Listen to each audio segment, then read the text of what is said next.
সুপ্রিয় দর্শক মণ্ডলী, আসসালামু আলাইকুম।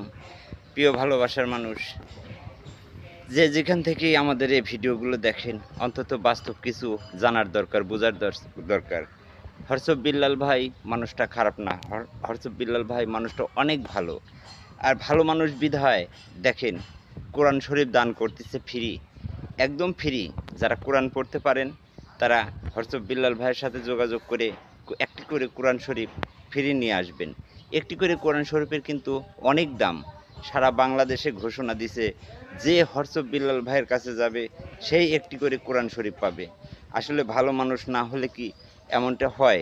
হরসব বিল্লাল ভাই হাজার বছর বাঁচি থাকে, খালি তাই না, মানবাধিকারী ভিডিও যারা বানায় তারা মহান ব্যক্তি।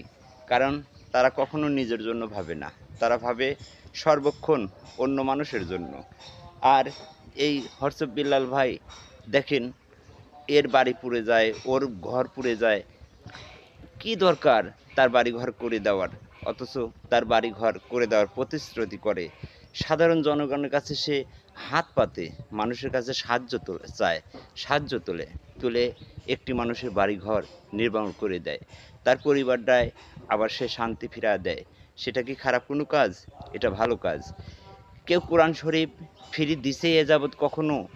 কোরআন শরীফ যে আরবি, যে কোরআন শরীফ মানুষ পড়তে পারে, যে কোরআন শরীফ একটা মুসলমানের জন্য ধর্ম, বা যে কোরআন শরীফ মানুষের জন্য মানুষকে কাছে টানে, আল্লাহর পথে নিয়ে যায়, যে কোরআন শরীফ বুকে থাকলে কখনো পাপী বান্দা কাছে আসতে পারে না, শয়তান কখনো কাছে আসতে পারে না, আর সেই কোরআন শরীফ হরসব বিল্লাল ভাই ফিরি দিচ্ছে।